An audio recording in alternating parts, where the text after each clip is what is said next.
CityCast Pittsburgh is coming to you today, care of the Pittsburgh Opera, presenting Puccini's enduring tale of love and heartbreak, Madama Butterfly.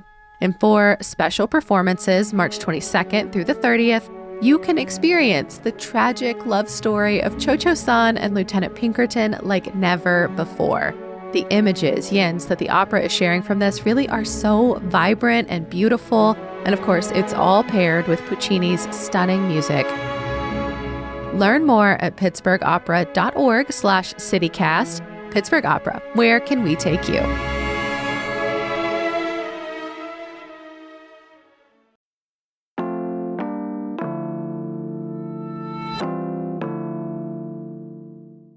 Today on CityCast Pittsburgh, Pittsburgh Regional Transit is meeting tomorrow to talk about bad news. The agency in charge of our bus lines and the T, our subway, says that unless there is a huge influx of state funding really soon, they'll be completely out of business in just a few years. We're talking about how we got here and what happens next. And stick around to the end. We've got a sponsored conversation with the Pittsburgh Opera about a few of their upcoming shows.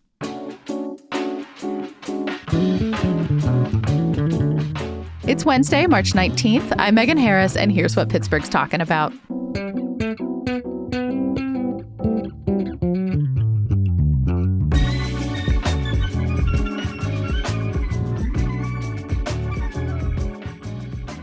I'm with Adam Smeltz, who just dropped a hell of a piece for Public Source about all that's happening at PRT. Adam, how big are the problems over there right now? PRT is up against a few walls right now. It's dealing with sharp increases in costs that we're all seeing, everything from healthcare for the workforce, just to the daily routine costs of doing business. That's squeezing PRT's budget. Ridership has rebounded somewhat from the depths of the pandemic, actually more than somewhat, but it's still not back to where it was before the pandemic. It's sort of leveled off.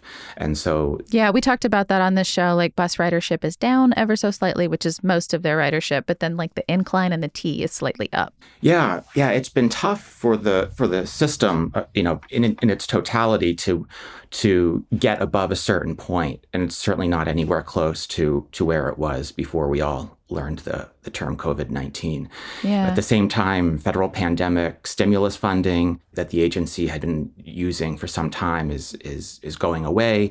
And PRT will tell you that state funding, which accounts for the lion's share of its operating costs, hasn't kept up with the growth in its expenses in recent years.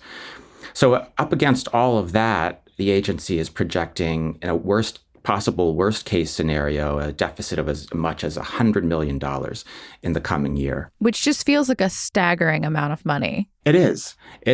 Already they're looking at a $50 million deficit for the current year, the year that we're in right now. And just to put that in context, like I was looking at last year's budget, I think it was a $530 million operating budget, another $150 for capital budget, like 150 of that, like combined a little over $500 million. Like that's a lot of money. It's a huge amount of money. And it really speaks to what public transit is facing, not only in Allegheny County, but across the country right now.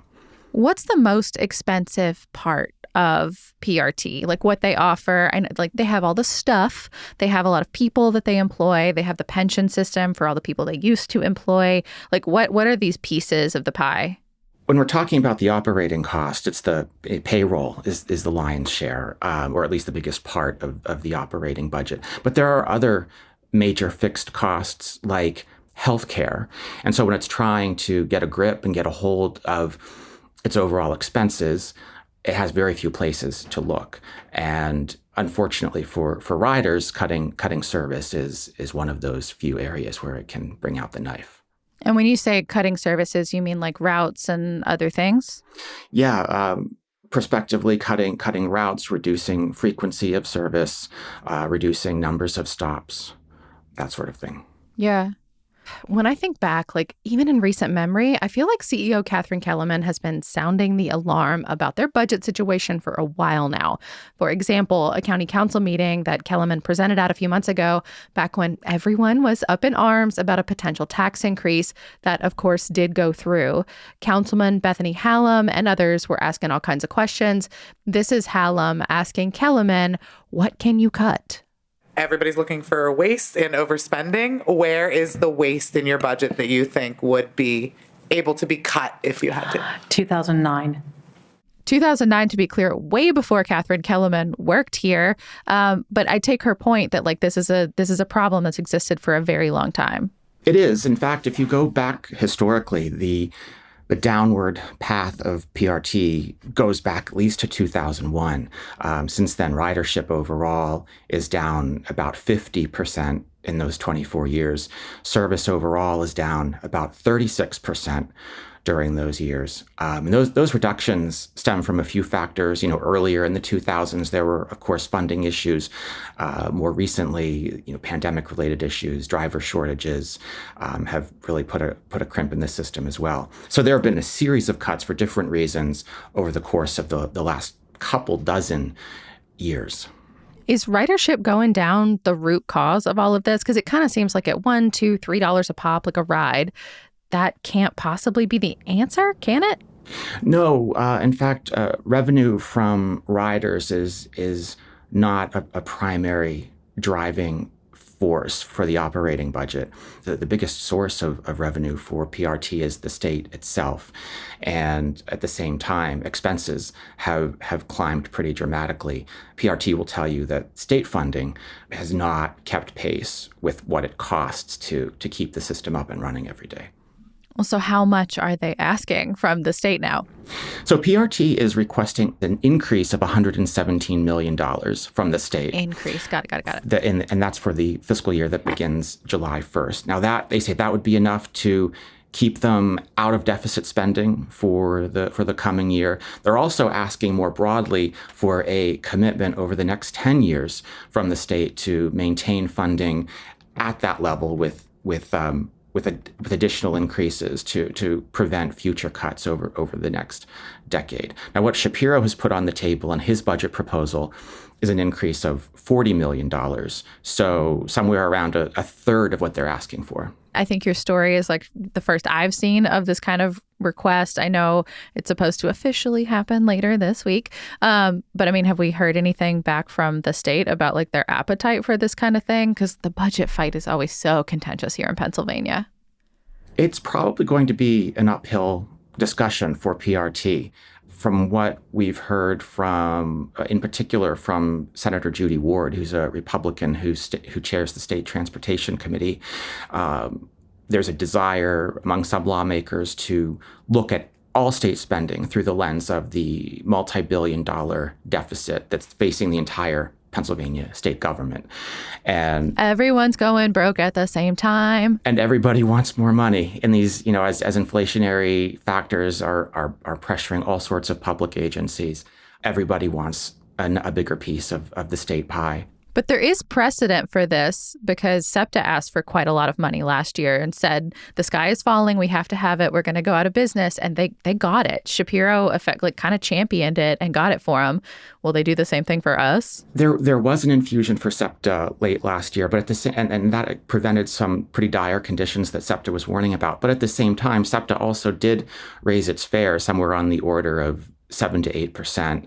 At the same time, SEPTA in general has been fairly aggressive about making its case to Harrisburg to get its piece of state money.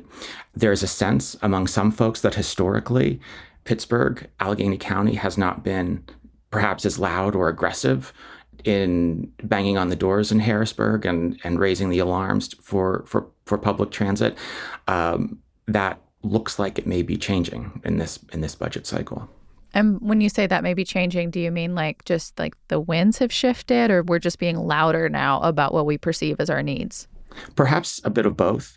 There's been this warning from Pittsburgh Regional Transit that, in a few years, if there's not a substantial increase in state money, that the entire agency could go belly up. And if you look at the numbers, you listen to the testimony from the CEO, Catherine Kellerman, the numbers do look pretty stark.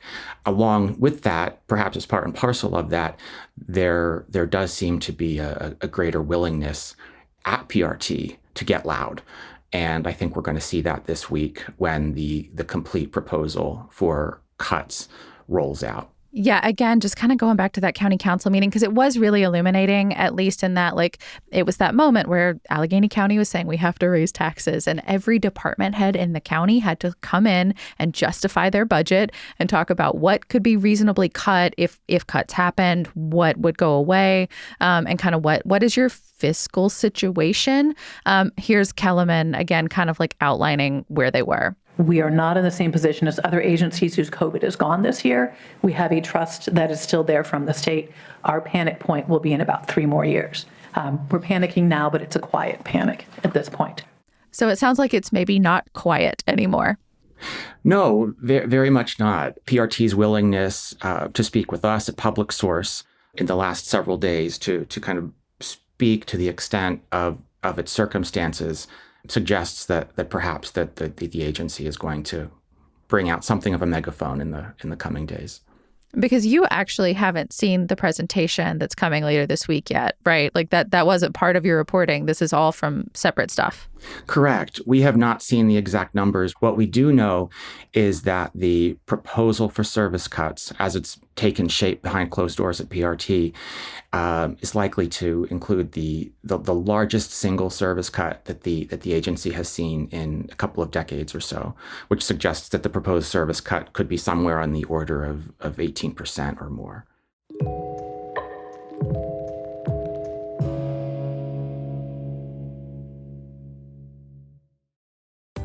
This episode is sponsored by Babbel. Are you holding back on foreign travel plans this year because you're afraid of the language gap? I'm not, because I have Babbel. I'm David Plotz, the CEO of CityCast, and I'm learning Spanish on Babbel, getting ready for a trip to Mexico City. Babbel is the language learning app that gets you talking. Babbel's quick 10-minute lessons, handcrafted by over 200 language experts, get you to begin speaking your new language in 3 weeks or at whatever pace you choose. Babbel's tips and tools are inspired by the real-life stuff you actually need when communicating. With a focus on conversation, you'll be ready to talk wherever you go. Babbel has given me great lessons on getting directions, ordering in a restaurant, and making plans. And of all the things I'm doing in Mexico City, I'm probably most excited about the soccer game we're going to. So I was excited to learn how to cheer from Babbel. That'll be me you'll hear yelling, "Fuerza Tigres! Fuerza Tigres!" With over 16 million subscriptions sold, Babbel's 14 award-winning language courses are backed by a 20-day money-back guarantee. Let's get more of you talking in a new language. Babbel is gifting our listeners 60% off subscriptions at babbel.com/citycast. Get up to 60% off at babbel.com/citycast. Spelled BABBEL.com/citycast. Babbel.com/citycast. Rules and restrictions may apply. I can say to my new Samsung Galaxy S25 Ultra, hey, find a keto-friendly restaurant nearby and text it to Beth and Steve. And it does without me lifting a finger, so I can get in more squats anywhere I can. 1, 2, 3. Will that be cash or credit? Credit. 4. Galaxy S25 Ultra, the AI companion that does the heavy lifting so you can do you. Get yours at Samsung.com. Compatible with select apps. Requires Google Gemini account. Results may vary based on input. Check responses for accuracy. I mean, what does that mean in real terms? How would folks who ride the bus, who use the light rail, how would they see that? It could mean fewer bus routes. It could mean fewer bus stops. It could mean cuts in light rail service. It certainly is likely to include a proposal for higher fares across the system. Exactly what it'll include at this point is just totally speculative. Yeah. But there's a real fear that it's going to affect the ability of folks to get around, people who depend on the bus system, on the light rail system, and who don't have alternatives, don't have access to private vehicles, that it's going to make it harder for them to get to work, to get food, to see relatives, to attend to their friends who might have medical issues or other needs. So it really could, there's a fear that it could become a significant hardship on top of the service cuts that people have already been navigating in recent years. It feels a little like whiplash, maybe, because we've been hearing so much about, things are rebounding to some extent since the pandemic. We've got the bus line redesign coming that they've been talking about for ages.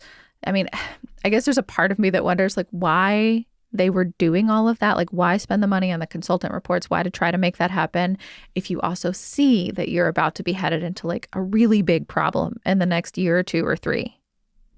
It's not clear to me how recently the scope of the deficit problem began to make itself clear. Okay. It seems that the scope of the deficit threat, as we know it now, has become increasingly obvious in recent months. Do you know if the bus line redesign is also on the chopping block? Like, could they just decide, like, well, we explored it, but that's got to go now? If this proposal that we're expecting for the cuts were to be implemented, my understanding is that the bus line redesign project would go away, or at least be put on pause for a long period of time. What about some of the other updates that they've talked about? Like, I think one recent one was like some new technology, for example, where you can like tap to pay like with your credit card. But like that meant like putting that technology in every single bus across the system. Like, can you imagine maybe that goes away too? It's hard to imagine that kind of in an austerity atmosphere that PRT would be able to move forward with all of the improvements in technology and service that it has been talking about. The CEO, Catherine Kellerman, mentioned before County Council back in October that the light rail cars are 37 years old. When they came into service, When Doves Cry was a #1 song, as when she pointed out. She loves to make that joke. She does. It's a good one. I mean, it's not a joke, actually. Like, she means it. Yeah, she does. And these light rail cars are supposed to have a useful life of 30 years. So they're well into borrowed time. So she's emphasized that the system is safe, that, technically it's sound, but there are a lot of basic equipment and infrastructure improvements that the system would really like to put into place that it hasn't been able to do yet. So I guess like kind of going back to our comparison with our neighbors over in Philly, like, are there lessons we could maybe learn from them? Like, have they made any cuts that we could attempt to try ourselves? Or like even just the way they talk to Harrisburg, to our Republican lawmakers who, are traditionally the ones that don't cotton as well to more spending. Is there anything that they did right that we could maybe try here too? There's a sense among some folks that Philly in general, Philly being Philly, is loud and more direct in making its case in Harrisburg. Are we too Midwest nice? Is that what you're saying? We might be. And I say this, I say this as someone who has deep family roots and ties on both ends of the state. I can tell you the Pittsburgh branch of the family is, what can I say, just that much more subdued. And it's a cultural thing. We're not quite as on the western end of the state, perhaps not quite as in your face. But maybe there's a sense that perhaps there's something to be learned from the Philly approach to making the case for transit funding. So the big unveiling, all the specifics that we've been guessing about here today, that's all going to get talked about more in depth tomorrow.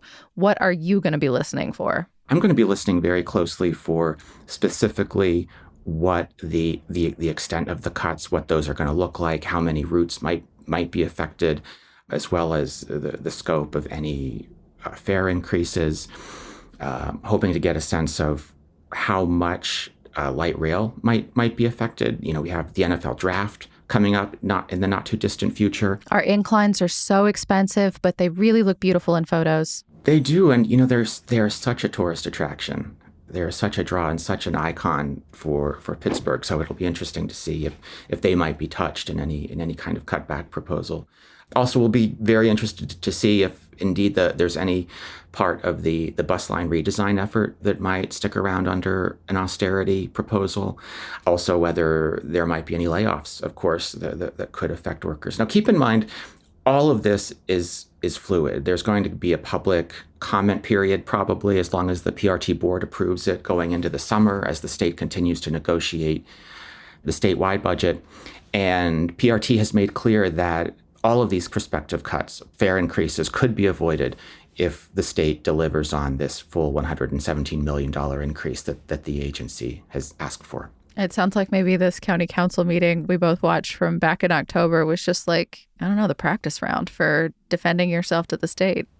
In some ways, it did sound like a warm-up session. And it's going to be a real interesting budget season in Harrisburg, especially given the structural deficit of multiple billions of dollars that the state itself is projecting.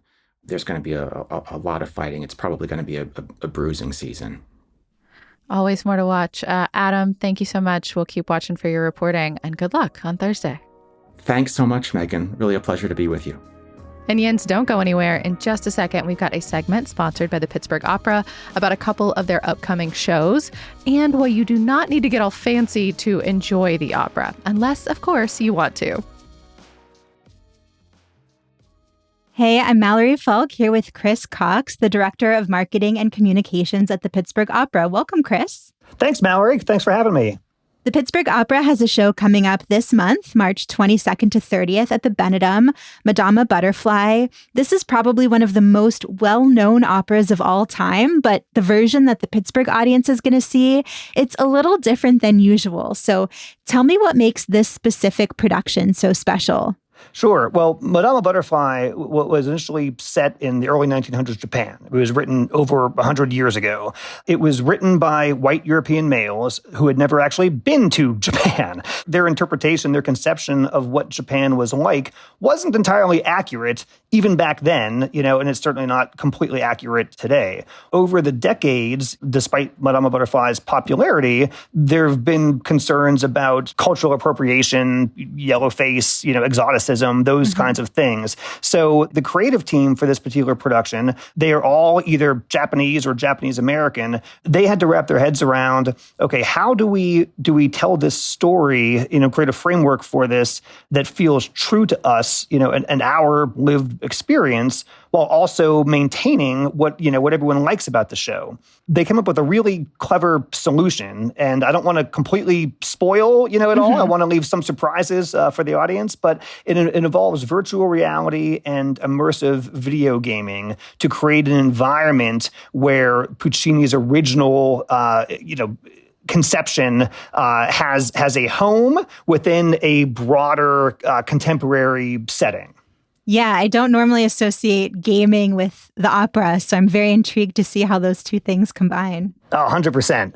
So then later in the season, you also have a show called Woman with Eyes Closed. This will be from April 26th to May 4th at the Pittsburgh Opera Building in the Strip District. And I know it's actually the world premiere of this show. So what is the story behind this opera, and what can audiences expect from this performance?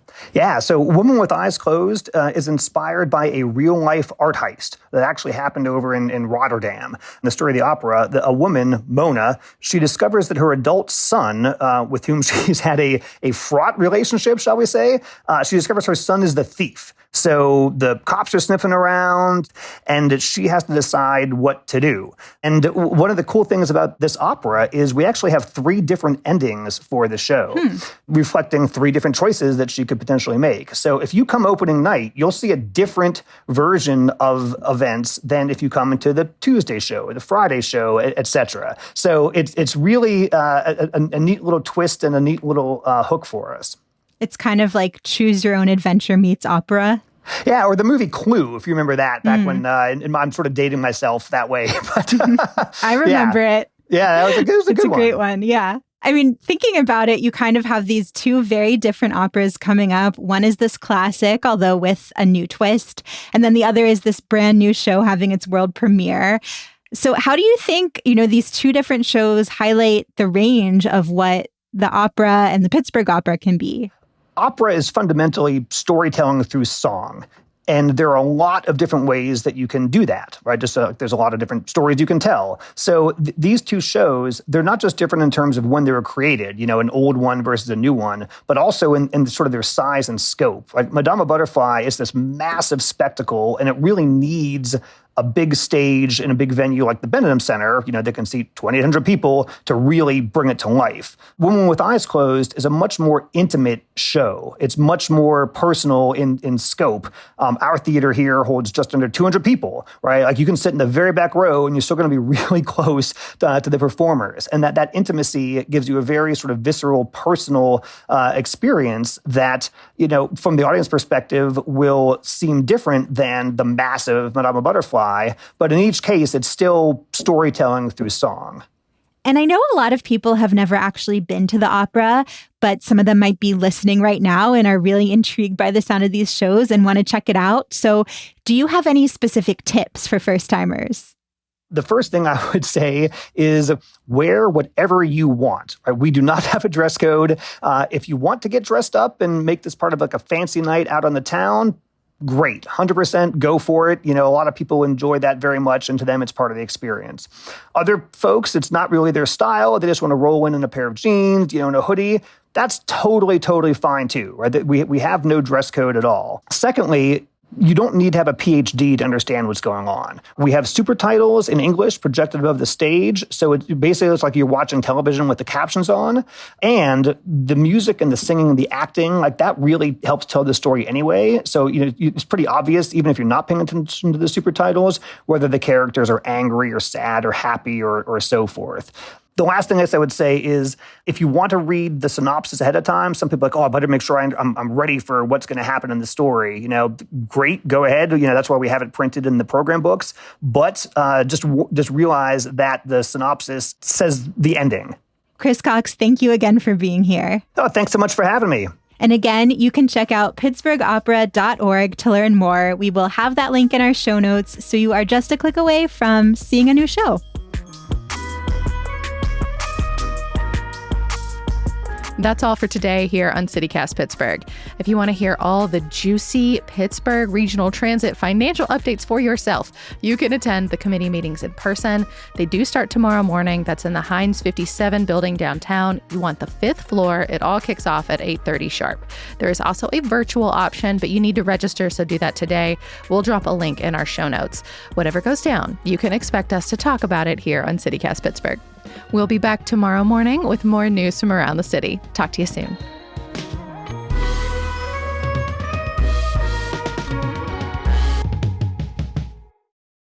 Service in that same time period is down 31%. Can you hear the dog? Can you hear the dog barking? I can't.